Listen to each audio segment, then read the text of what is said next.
तो बाज़ाब्ता उमूमी तौर पर तदवीन हदीस का जो हुक्म दिया वो हजरत उमर बिन अब्दुल अजीज ने, जब तमाम गवर्नर और वालियों से उनके पास जो थे उनको जमा कर लिया गया, तो एक खास किताबी शक्ल में सबसे पहला मुसन्नफा इमाम इब्ने शहाब ज़ुहरी का आया।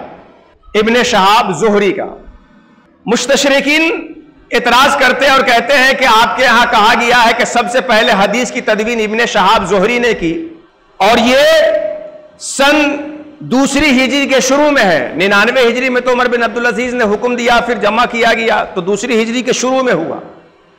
तो आपके नबी के जाने के कई सालों के बाद इसको लिखा गया।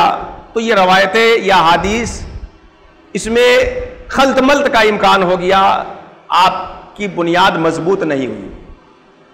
उन्हें धोखा हुआ दौवना के लफ्ज से। उन्होंने दौवना का लफ्ज यह समझा कि दौवना का मतलब यह है कि पहले रवायतें गैर महफूज थी और 100 साल के बाद लोगों ने इकट्ठा करके उसको लिख लिया। नहीं, रवायतें पहले भी महफूज थी, लेकिन उसके लिखने का उमूमी रवाज और हुक्म नहीं था।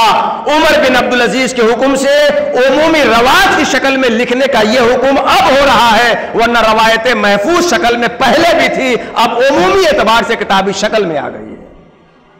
तो यह पहला दौर रहा तदवीन का, जिसमें रवायतों को जमा किया गया।